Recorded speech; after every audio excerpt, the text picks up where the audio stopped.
નમસ્કાર, આપ જોઈ રહ્યા છો ગુજરાતની નંબર 1 ન્યૂઝ ચેનલ ન્યૂઝ 18 ગુજરાતીને તમામ મહત્વપૂર્ણ સમાચારની સાથે હું છું લુબના ખાન। રાજકોટની મહત્વપૂર્ણ સમાચાર। જેતપુરમાં આંખલાનો આતંક। નવાગઢમાં આંખલા એક વ્યક્તિને અડફેટે લીધા।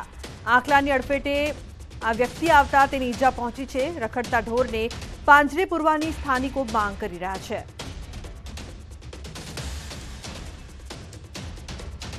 તો આંખલાની અડફેટે આવતા વ્યક્તિને ઈજાઓ પહોંચી હતી। રખડતા ઢોરને જલ્દી પાંજરે પૂરવામાં આવે તેવી માંગ સ્થાનિકો કરી રહ્યા છે।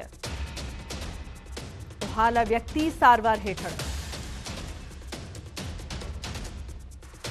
તો મોજશોખ પૂરા કરવા એટીએમ ધારકોની છેતરપિંડી કરનારા 2 આરોપીને પોલીસે ઝડપી પાડ્યા છે। આરોપી એટીએમમાં રૂપિયા ઉપાડવા આવતા લોકોને મદદ કરવાના બહાને એટીએમ બદલીને રૂપિયા લઈને ઠગાઈ કરતો હતો, જેથી ડિંડોલી અને પાંડેસરા પોલીસે આરોપી અંકિત ઉર્ફે લલ્લા યાદવ અને ઋત્વિક ભોલાસિંહ નામના 2 આરોપીને ઝડપી પાડ્યા। એટીએમ ધારક પાસેથી પિન નંબર જાણી લીધા બાદ નજર ચૂકવીને એટીએમ કાર્ડ બદલી નાખતો। આરોપીઓએ છેતરપિંડીથી મેળવેલા રૂપિયાથી નવી મોપેડ અને મોબાઈલની ખરીદી પણ કરી હતી, જેથી પોલીસે મોબાઈલ અને મોપેડ સહિત કુલ 1.30 લાખનો મુદ્દામાલ જપ્ત કર્યો છે। એક એટીએમ ની આપલે કરી અને એટીએમ જે છેતરપિંડીથી સરકાવી લઈ અને લોકોને પાસેથી તેનો પિન મેળવી લઈ અને એટીએમમાંથી પૈસા ઉપાડી લીધી એક ટોળકી, જેમાં 2 વ્યક્તિઓની ધરપકડ કરવામાં આવી છે। તો સુરતના વાંજ ગામે જમીન પચાવી પાડવાનો મામલો સામે આવ્યો। પોલીસે 10 આરોપીઓ સામે ગુનો નોંધ્યો છે। સચિન ઉદ્યોગ સહકારી સંઘના હોદ્દેદારો સામે ફરિયાદ કરવામાં આવી। બોગસ દસ્તાવેજથી એનઆરઆઈની જમીન પચાવી હતી। સંજય શિંદે અને મહેરની પોલીસે ધરપકડ કરી છે। બોગસ દસ્તાવેજ બનાવીને જમીન પણ વેચી હતી।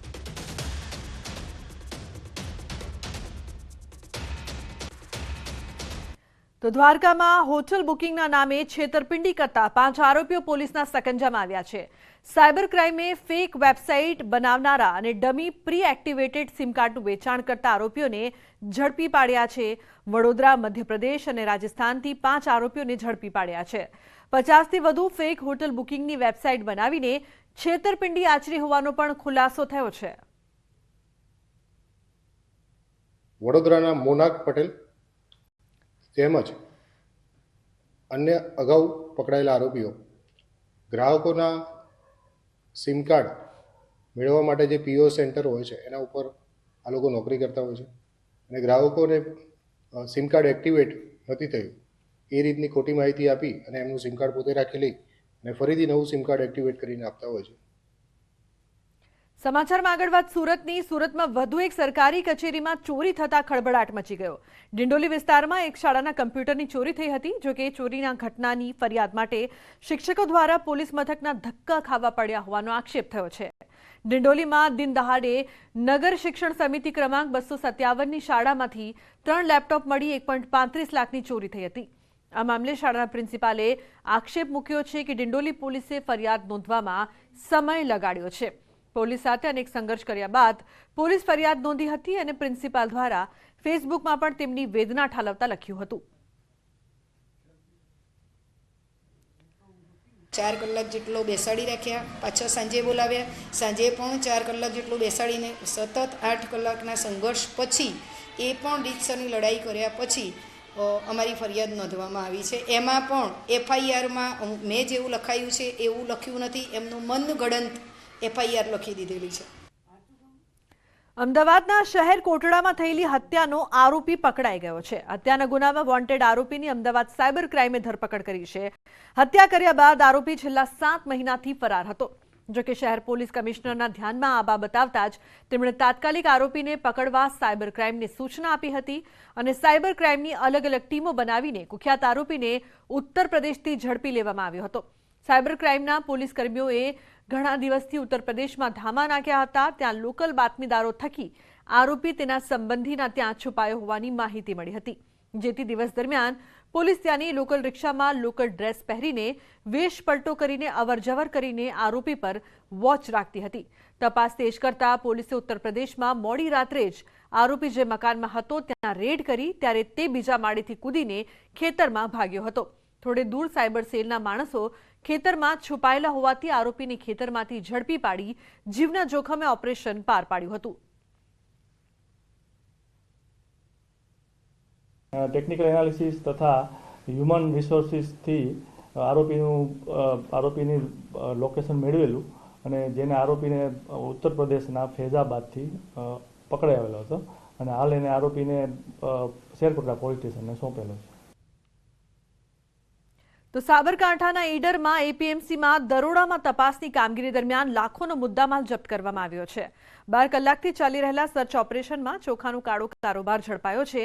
મોટા પ્રમાણમાં શંકાસ્પદ સરકારી અનાજનો જથ્થો મળી આવતા અનેક સવાલો ઉઠ્યા છે.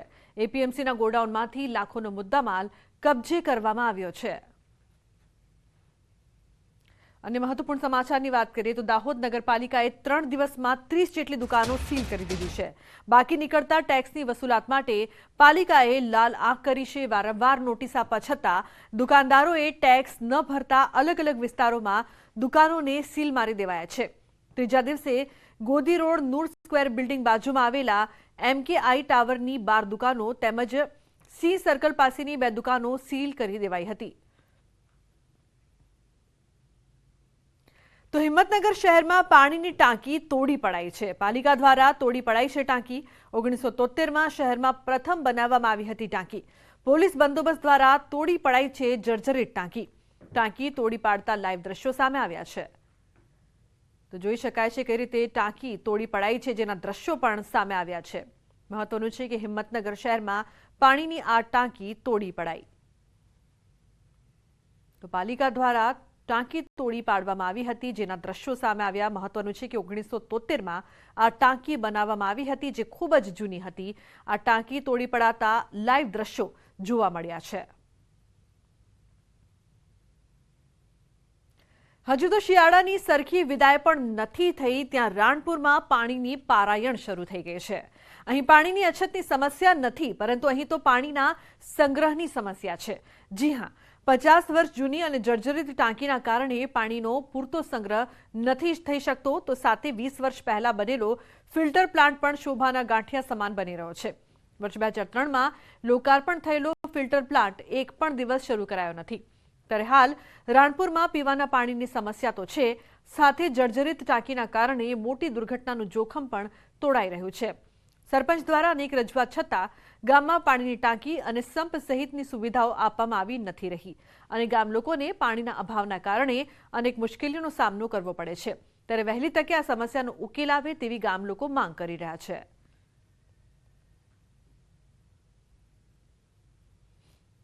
ફિલ્ટર પ્લાન્ટ તો વર્ષોથી બંધ જ છે, લગભગ ક્યારેય ચાલુ જ નથી થયો. પણ અમને અગત્યની ચિંતા એ છે કે ટાંકી 50 વર્ષ જૂની છે અને એકદમ જર્જરિત હાલતમાં છે. પીવાના પાણીમાં અત્યારે થોડુંક ડોળું આવે છે અને આ પ્લાન્ટ બનાવ્યો છે પણ એ હજી ચાલુ થયો નથી. અત્યારે પાણી અમને 6 દિવસે મળે છે અને અમે અવારનવાર માંગ કરી છે કે દરેક માણસ પાસે ઘરે એટલા વાસણ નથી હોતા કે 6 દિનનું પાણી સંગ્રહ કરી શકે. તો અમારી રજૂઆત છે કે આ ટાંકીને તાત્કાલિક ઉતારી નવી ટાંકી અહીંયા પણ બનાવવામાં આવે. પ્લસ રાણપુરનો છેલ્લા 25-30 વર્ષ કે 40 વર્ષની અંદર ખૂબ જ વિકાસ થયો છે. અલગ અલગ સોસાયટીઓ બની છે, વિકાસ વિસ્તર્યો છે. એ પ્રમાણે પાણીની સુવિધા નથી. તો રાણપુરને આજની જે જનતાની સંખ્યા છે એ જોતા 4 ઓવરહેડ ટાંકીઓ અને 4 સંપની જરૂરિયાત છે ફિલ્ટર પ્લાન્ટ સાથેની. અને આ સુવિધા મળે તો જ પંચાયત અમને રોજ પાણી આપી શકે, હું એવું માનું છું. બોટાદ જિલ્લાનું રાણપુર શહેર જે 35,000થી પણ વધુ વસ્તી ધરાવતું આ ગામ છે, પરંતુ આ ગામમાં આવેલો આ પાણીનો ફિલ્ટર પ્લાન્ટ છે તમે જોઈ રહ્યા છો, જે આશરે 20 વર્ષ પહેલાં એટલે કે 2003માં બનાવવામાં આવેલો હતો. પરંતુ લાખોના ખર્ચેના આ જે સાધનો છે તે હાલ અત્યારે ધૂળ ખાઈ રહ્યા છે. બીજી તરફ વાત કરવામાં આવે તો જે આ પાણીની ટાંકી છે આશરે 50 વર્ષ જૂની હોય તેવું જાણવા મળ્યું છે, તે પણ હાલ જર્જરિત હાલતમાં છે. વાત કરવામાં આવે તો અહીંના જે લોકો છે તેમને ગ્રામ પંચાયત દ્વારા ફિલ્ટર પાણી આપવું છે, પરંતુ એક જ ટાંકો હોય તેના કારણે તેઓ આપી નથી શકતા. અન્ય 3 થી 4 જેટલા આવા ટાંકા બનાવવામાં આવે તો પાણી આપી શકાય. કારણ કે જે ફિલ્ટર પ્લાન્ટ છે તેમાં જે પાઇપ છે તેની ક્ષમતા ઓછી છે, તેના કારણે સમયસર પાણી પહોંચી શકે તેમ નથી. એટલે ગ્રામજનોની માંગ છે કે વહેલી તકે આ ફિલ્ટર પ્લાન્ટ છે તે શરૂ કરવામાં આવે, જેથી તેમને ફિલ્ટરયુક્ત પાણી મળી શકે. પ્રકાશ સોલંકી, ન્યૂઝ 18 ગુજરાતી, રાણપુર. તો સુરતના ઉધનામાં લક્ષ્મીનારાયણ ઇન્ડસ્ટ્રીઝમાં સ્લેબ ધરાશાયી થવા મામલે ઘટનામાં એક શ્રમિકના મોત બાદ પોલીસે ગુનો નોંધ્યો છે. મહત્વનું છે કે સ્લેબ ધરાશાયી થતા કામગીરી પર ઉઠ્યા છે સવાલો. 1 મહિના અગાઉ પાલિકાએ ગેરકાયદે બાંધકામ અંગેની નોટિસ પણ પાઠવી હતી. ગેરકાયદે બાંધકામ અટકાવવાને બદલે પાલિકાએ માત્ર નોટિસ પાઠવીને સંતોષ માન્યો. ઉધના પોલીસે આરોપીને ઝડપી પાડવાના ચક્રો ગતિમાન કર્યા છે. તો તાજેતરમાં જાહેર થયેલા બજેટમાં મોરબી સહિત 8 શહેરોને મહાનગરપાલિકાનો દરજ્જો આપવાની જાહેરાત કરાઈ છે. પરંતુ મોરબીમાં ગટરના ઉભરાતા પાણી અને રસ્તાની સમસ્યાથી લોકો ત્રાહિમામ પોકારી ઉઠ્યા છે. એક તરફ શહેરને મહાનગરપાલિકાનો દરજ્જો મળતા લોકો ખુશી વ્યક્ત કરી રહ્યા છે, તો બીજી તરફ શહેરમાં ગંદકીના આવા દ્રશ્યો પણ સામે આવ્યા છે. રોડ રસ્તા પર ખાડા તથા ગંદકીનું સામ્રાજ્ય જોવા મળી રહ્યું છે. ગટરના પાણી ઉભરાતા રસ્તા પર કીચડ થાય છે અને રસ્તા ખરાબ હોવાથી વાહન ચાલકો અને રાહદારીઓને હાલાકી વેઠવી પડી રહી છે. શહેરના મુખ્ય રોડ પર આવેલા મહેન્દ્રપરા વિસ્તારમાં પણ વિશાળ કચરાનો ઢગ જોવા મળી રહ્યો છે અને અહીં મૃત પશુઓ પણ લોકો નાખી જાય છે.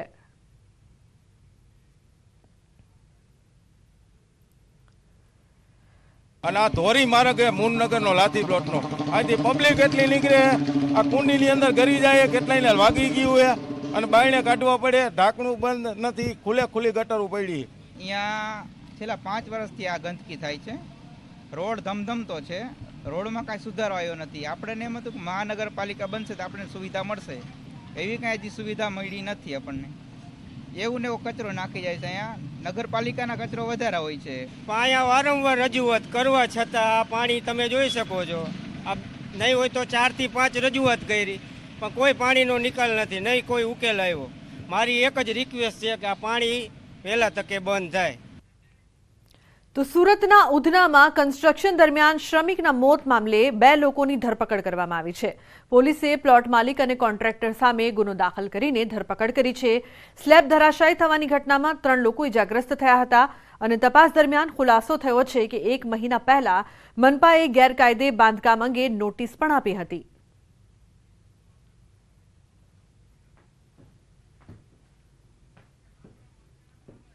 એકને ફેટલ ઇન્જરી થતાં એ મજૂરનું મૃત્યુ થયું હતું. જે અનુસંધાને ઉધના પોલીસ દ્વારા 304નો ગુનો નોંધવામાં આવેલો હતો. તો ભરૂચના જંગાર ગામે ઘાતકી હત્યા. ગળાના ભાગે ઘાતક હથિયારના માર્યા ઘા. 36 વર્ષીય યુવકની કરાઈ છે હત્યા. મગન વસાવા, ચંપા વસાવાએ હત્યાને આપ્યો છે અંજામ. હત્યાનું કારણ અકબંધ. પોલીસે હત્યાને લઈને તપાસ પણ શરૂ કરી છે.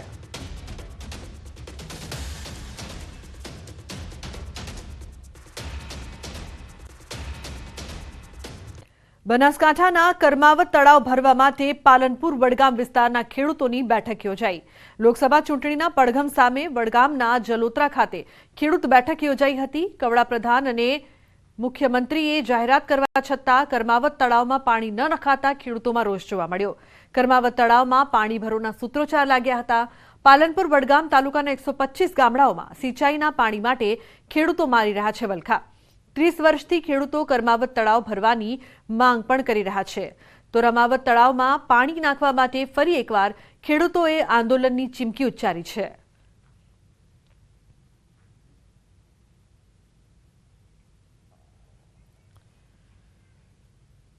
તો રાજકોટના ધોરાજી પંથકમાં ખેડૂતોને બેવડો માર પડ્યો છે. એક તરફ વિપરીત વાતાવરણ અને ઓછા ભાવ ખેડૂતોને ચિંતામાં મૂકી રહ્યા છે. આ પંથકના મોટાભાગના ખેડૂતોએ ઘઉંનું વાવેતર કર્યું છે, પરંતુ છેલ્લા કેટલાક દિવસથી વધારે પડતી ધુમ્મસ અને ઊંચું તાપમાન ઘઉંના પાકને માફક નથી આવી રહ્યું, જેના કારણે ઘઉંનું ઉત્પાદન ઓછું થાય તેવી શક્યતા છે. ત્યારે ખેડૂતો મોંઘા બિયારણો અને ખાતર સહિતનો ખર્ચો માથે પડશે તેવી ભીતિ વ્યક્ત કરી રહ્યા છે. અત્યારે ઝાકર આવે છે અને દિવસ તડકો પડે છે, તડકાને હિસાબે ઘઉં ઝીણો રહે અને ઝાકરના હિસાબે દાણો કારો પડી જાય એટલે ખેડૂતને નુકસાની જ છે. ખેડૂતના ભાવમાં તો કારણ કે ચોમાસાનું જળસુણીના ભાવ હતા, એના કપાસ, મગફળી જેના ભાવ નથી અને અત્યારે શાળુ પિત્તમાં પણ ભાવ નથી. ખેડૂતને બધી બાજુમાં એક તો ભાવ નથી મોંઘવારીના હિસાબે અને ભાવ ઉત્પાદન પણ નથી. ખેડૂતને આ વર્ષે ખાલી ખેતર ખેડીને ખાતર કે વાવીને દવાને જે બિયારણનો ખર્ચો જ માન ઉપર છે, બાકી ઉત્પાદનમાં કાંઈ મળશે નહીં લાભ. તો હાલ ડુંગળીના ભાવ તળિયે જતા ખેડૂતોમાં આક્રોશ જોવા મળી રહ્યો છે. જામનગર જિલ્લાના ચાંપા બેરાજા ગામના ખેડૂતોમાં ભારે રોષ જોવા મળી રહ્યો છે. ડુંગળીના ઉત્પાદન પાછળ મોંઘા બિયારણ, જંતુનાશક દવાઓ અને રસાયણ પાછળ ખર્ચો કર્યો હતો. એવામાં ડુંગળીના ભાવ ઓછા મળતા ખેડૂતોમાં નારાજગી જોવા મળી. હાલમાં માર્કેટયાર્ડના વેપારીઓ 20 કિલોના માત્ર 50 થી 150 રૂપિયા જ મળી રહ્યા છે. તેથી ડુંગળીના ઓછા ભાવ મળતા ખેડૂતોને હાલ રોવાનો વારો આવ્યો છે. હાલ જામનગર સહિત ગુજરાતના જે ખેડૂતો છે તે ખેડૂતોની ડુંગળીના ભાવ છે તે તળિયે ગયા છે. જે પ્રકારે નિકાસ બંધ થઈ છે ત્યારબાદ ખેડૂતો પણ આ પ્રશ્ને અનેક વખત આંદોલનો પણ કરી ચૂક્યા છે. હાલ ખેતરોમાં જે ખેડૂતોની ડુંગળી છે તે જોખાઈ રહી છે ત્યારે ન્યૂઝ 18 અહીં પહોંચ્યું છે. જે વેપારી છે એમની સાથે વાત કરીશું. શું કહેશો, અત્યારે ડુંગળીનો શું ભાવ ચાલે છે? અત્યારે ડુંગળીનો ભાવ 50 થી 150 રૂપિયા હાલી રહ્યો છે. અત્યારે નિકાસ બંધ કરી દીધો છે. 2 મહિનાથી એક્સપોર્ટ લગાતાર બંધ છે. દિવાળી ઉપર એમ હતું કે ભાવ થશે 500-600 રૂપિયા તો મિનિમમ ભાવ હોવો જ પડે. ખેડૂત કમાય એમાં વેપારી કમાય. ખેડૂત કમાય એમાં વેપારી કમાય, પરંતુ ભાવ નથી. કેવી તકલીફ પડે? કારણ કે ડુંગળી વાવી હતી, આખી સિઝન ડુંગળીમાં મથામણ કરીને અત્યારે આ ભાવ. આખું વરસ હું 6 મહિનાથી આ ડુંગળીમાં હેરાન થતા હતા. પાણી પાયું, એને ખાતર નાખ્યા, બિયારણ આવડા મોંઘા બિયારણ આવડું, અને જ્યાં ખેડૂતના ઘરમાં ડુંગળી આવી ત્યાં તળિયે ભાવ વયા ગઈ. એક્સપોર્ટ કરતા નથી, બરાબર છે. તો હવે એમાં ખેડૂત કરે શું? બીજું ડુંગળી હવે રોવડાવી રહી છે. ડુંગળી હવે રોવડાવી શું વાત જ જવા દી. વાત આહુડા જ નથી આવતા. રોવીને બધા આહુડા ખાલી થઈ ગયા, હુકાઈ ગયા આહુડા. હવે કરવાનું હું? કૃષિ મંત્રી આવીને એ કાંઈ કરે નહીં. સરકાર ખેડૂત સામું જોઈએ નહીં તો આ કરવાનું હું અમારે બધાને?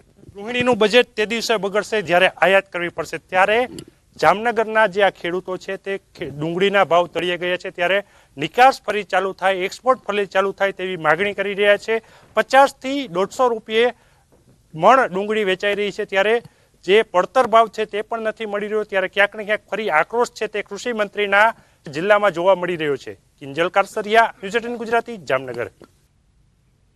સમાચારનો પ્રવાહ યથાવત રહેશે. હાલ રોકાઈશું એક બ્રેક માટે. આપ જોતા રહો ન્યૂઝ 18 ગુજરાતી.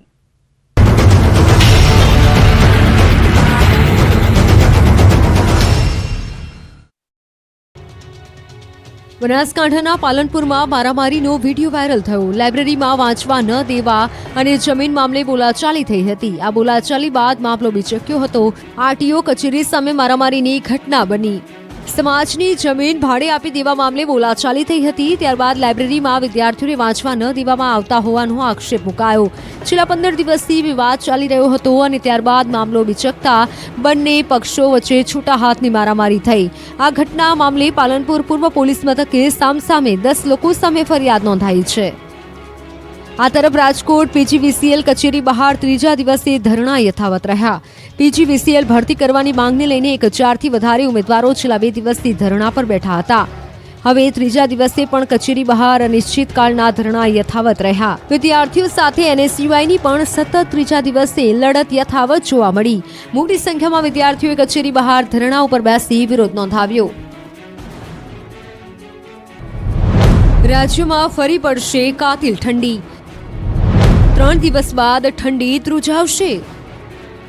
ઠંડી અંગે હવામાન વિભાગે મહત્વની આગાહી કરી. 3 દિવસ બાદ ફરીથી ઠંડીનો ચમકારો અનુભવાશે. રાજ્યમાં હાલ તાપમાનમાં વધારો થઈ રહ્યો છે. ઠંડી જાણે ગાયબ થઈ ગઈ હોય તે રીતે પરિસ્થિતિનું નિર્માણ થયું છે. ઠંડી અંગેની આગાહી કરતા હવામાન વિભાગે જણાવ્યું કે આવનારા 3 દિવસ તાપમાન આવું જ રહેશે. તે પછી તાપમાન થોડું નીચું રહેશે. ત્યારબાદ ફરીથી તાપમાનમાં વધારો થશે. એટલે 3 દિવસ બાદ ઠંડીનો ચમકારો વધી શકે છે. अभी एक मतलब वेस्टर्न डिस्टर्बेंस आ रहा है. ये इसकी जो आज की डेट में पोजीशन है वो 60 degree east to 32 degree north latitude पे. इसका मूवमेंट जैसे मतलब गुजरात रीजन को मतलब पास कर जाएगा. उसके बाद थोड़ी सी ठंड कम होगी और उसके बाद मतलब टेम्परेचर बढ़ेगा. હવામાન નિષ્ણાંત અંબાલાલ પટેલની મોટી આગાહી. ફેબ્રુઆરીમાં પડશે ડબલ ઋતુનો માર. 5 ફેબ્રુઆરી સુધીમાં પડી શકે છે માવઠું. હવામાન નિષ્ણાત અંબાલાલ પટેલે કહ્યું 5 ફેબ્રુઆરી સુધીમાં મજબૂત વેસ્ટર્ન ડિસ્ટર્બન્સ આવશે. દેશના ઉત્તરીય પર્વતીય વિસ્તારોમાં ભારે હિમવર્ષા થશે. અમુક વિસ્તારોમાં ગાજવીજ સાથે વરસાદની શક્યતા છે. ગુજરાતના ભાગોમાં વાદળછાયું વાતાવરણ રહેશે અને અમુક વિસ્તારોમાં છાંટા પડવાની શક્યતા છે. ઉત્તર પૂર્વ ગુજરાતમાં વાદળછાયું વાતાવરણ રહેશે અને આ ઉપરાંત કચ્છ અને સૌરાષ્ટ્રના અમુક વિસ્તારોમાં વરસાદી માવઠાની શક્યતા છે. એક મજબૂત પશ્ચિમી વિક્ષોભ આવી રહ્યો છે, જેના કારણે દેશના ઉત્તરીય પર્વતીય પ્રદેશોમાં ભારે વરસાદ થવાની શક્યતા રહે છે. રાજસ્થાનના સરળ ભાગોમાં પણ કમોસમી વરસાદ થવાની શક્યતા છે. ઘણા ક્ષેત્રે ગાજવીજના કરા સાથે વરસાદ થવાની શક્યતા રહે છે. રાજસ્થાનના સંલગ્ન ભાગોમાં ગુજરાતમાં કંઈક છાંટાછૂટી થઈ જવાની શક્યતા રહે છે. માવઠા ઉપરાંત ઠંડી અંગે આગાહી કરતા અંબાલાલે કહ્યું કે આગામી 7 ફેબ્રુઆરીથી રાજ્યમાં ફરી ઠંડીનું જોર વધશે. 7 તારીખથી લગભગ ઠંડીની શરૂઆત થશે અને જેમાં ઉત્તર ગુજરાતના ભાગમાં ન્યૂનતમ તાપમાન 12 ડિગ્રી સેલ્સિયસથી ઓછું થવાની શક્યતા રહેશે. જૂનાગઢ તોડકાંડના આરોપી સસ્પેન્ડેડ પીઆઈ તરલ ભટ્ટના 4 દિવસના રિમાન્ડ મંજૂર કરવામાં આવ્યા છે. તરલ ભટ્ટની નાટકીય ઢબે ગુજરાત એટીએસે ધરપકડ કર્યા બાદ તેની આજે સેશન્સ કોર્ટમાં રજૂ કરાયો, જેમાં એટીએસે તરલ ભટ્ટના 14 દિવસના રિમાન્ડની માંગ કરી હતી. કોર્ટમાં તરલ ભટ્ટને રજૂ કરવા દરમિયાન સરકારી વકીલે ધારદાર દલીલો રજૂ કરી. 335 બેંક ખાતાના ડેટા તરલ ભટ્ટ પાસે ક્યાંથી આવ્યા? તરલ ભટ્ટને બેંક ખાતાની ગુપ્ત વિગતો કોણે આપી તેવા સવાલો કોર્ટ સમક્ષ રજૂ કરવામાં આવ્યા હતા. તરલ ભટ્ટ છેલ્લા 7 દિવસથી ફરાર હતો. ધરપકડ બાદ પણ તપાસમાં સહયોગ ન કરતા હોવાનું અને ગોળ ગોળ જવાબો આપતા હોવાનું એટીએસે રિમાન્ડમાં ઉલ્લેખ કર્યો હતો. તરલ ભટ્ટ વોન્ટેડ હતા તે સમયે કોને કોને અને કયા કયા સ્થળે આશરો આપ્યો હોવાના રિમાન્ડના મુદ્દા રજૂ કર્યા. આ ઉપરાંત દુબઈના ક્રિકેટ સટોડિયા અને બુકીના કનેક્શનને લઈને રિમાન્ડના મુદ્દા રજૂ કર્યા હતા. ગાંધીનગરના પૂર્વ સાંસદ, ભાજપના સિનિયર નેતા અને રામ મંદિરની લડાઈમાં સક્રિય ભૂમિકા ભજવનાર લાલકૃષ્ણ અડવાણીને ભારત રત્ન આપવાની જાહેરાત કરાઈ છે. વાજપેયી બાદ આ સન્માન મેળવનાર ભાજપના બીજા નેતા છે. પીએમ મોદીએ ટ્વીટ કરી તેની માહિતી આપી હતી. પ્રધાનમંત્રી નરેન્દ્ર મોદીએ પોસ્ટ કરતા લખ્યું કે મને જણાવતા ખૂબ જ આનંદ થાય છે કે લાલકૃષ્ણ અડવાણીજીને ભારત રત્નથી સન્માનિત કરવામાં આવશે. મેં તેમની સાથે પણ વાત કરી અને તેમને આ સન્માન મળવા બદલ અભિનંદન પાઠવ્યા હતા. પીએમએ લખ્યું કે આપણા સમયના સૌથી પ્રતિષ્ઠિત રાજકારણીઓમાંના એક એવા અડવાણીજીનું ભારતના વિકાસમાં તેમનું યોગદાન અવિસ્મરણીય છે. તેમના જીવનની શરૂઆત પાયાના